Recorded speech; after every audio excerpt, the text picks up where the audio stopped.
Kapuso stars na bumida sa isang underwear and denim fashion show kagabi.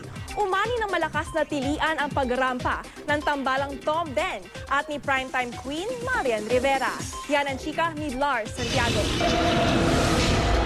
Matapos makansela noong Biyernes ang malaking underwear and denim show ng isang clothing brand, lalo pa itong dinagsa ng mga manunood nang ituloy na ito kagabi. Kabilang sa mga unang rumampa ang magkasintahang Borgie Manotoc at Georgina Wilson.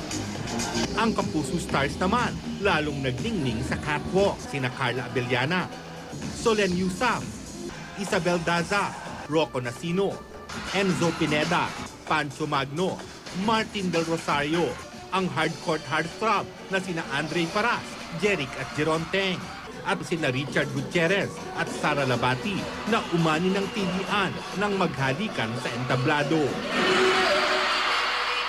Lalong dumagundong ang hiyawan nang lumabas si Tom Rodriguez.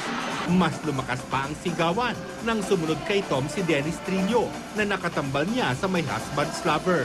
Ramdam na ramdam ang lakas ng tambalang Tom Den nang magharap ng dalawang Kapuso actors at paglapitin ang kanilang mukha.